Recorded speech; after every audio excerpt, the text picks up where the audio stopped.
Hello YouTube, this is my first video, and I'd like to start it off with a show that I'm just going to be commentating on modern and past games, and probably some future games that are going to be coming out.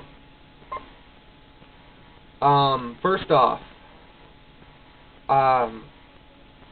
I've gotten this idea from many videos on YouTube, different commentaries, especially to a couple of friends of mine that do a lot of commentaries on different games, and I wanted to start one of my own, and since I finally got my camera fixed and ready, I would like to start one. Now, this one's going to be mainly about my favorite game, Oblivion. I am more of a strategy gamer. I'm real-time strategy, but I love role-playing games. I mean,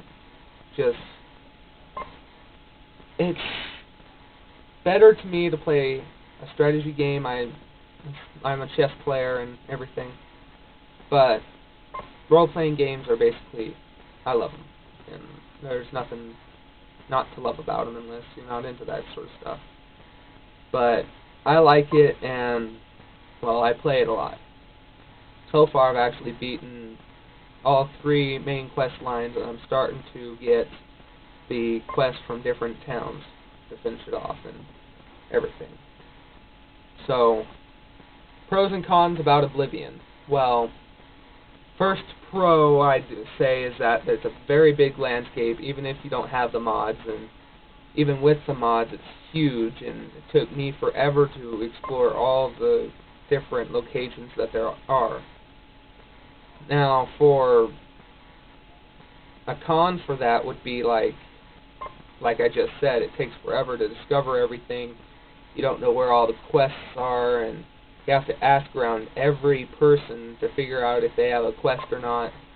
You gotta ask around for rumors and see and try and find a quest line. Now, a big upscale from Morrowind, the previous Elder Scrolls.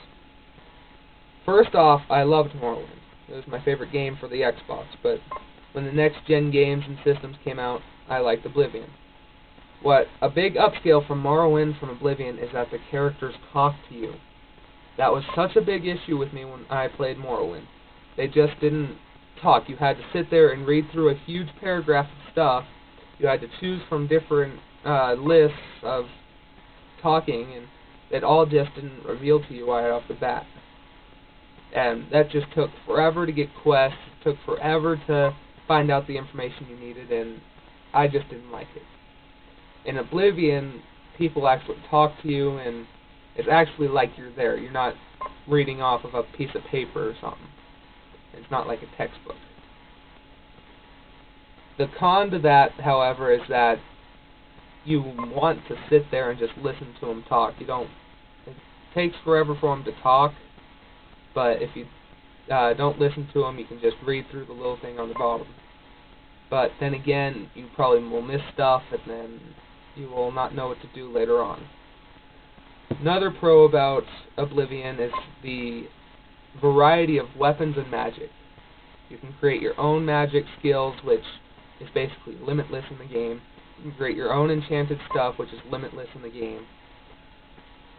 Now, that may be good, but it's also bad because they didn't upgrade the fighting, I should say.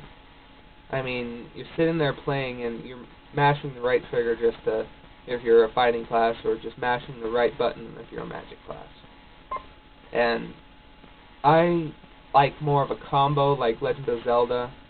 I like actually getting combos for points or kills, like the new Bulletstorm that's out gives a twist on that where it's not regular fighting. You actually can get points if you get a good kill, and that's what I like about it.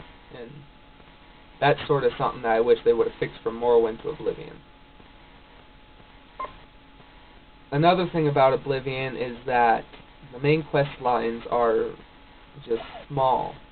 I mean, you may think they're long, but once you're done with them, it's like, wow, that didn't take any time at all. You look at the clock, and first quest line will be done in 3 hours, 4 hours.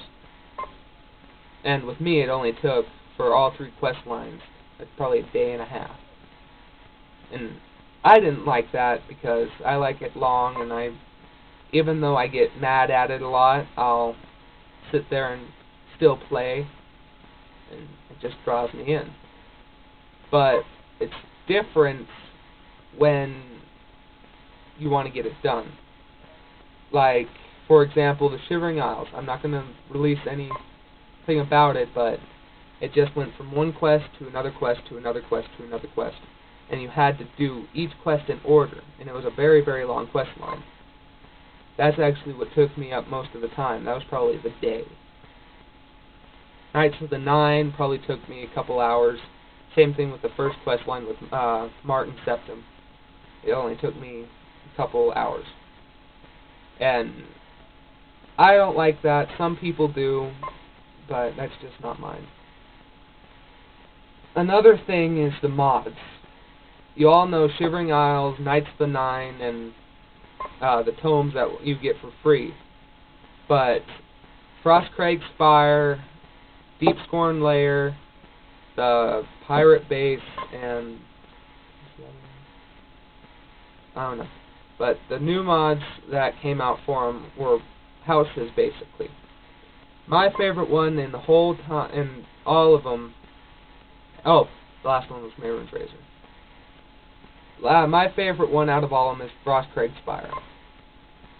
Now, Frostcraig's Spire had to be my favorite one just because of the Atronach, or however you say it.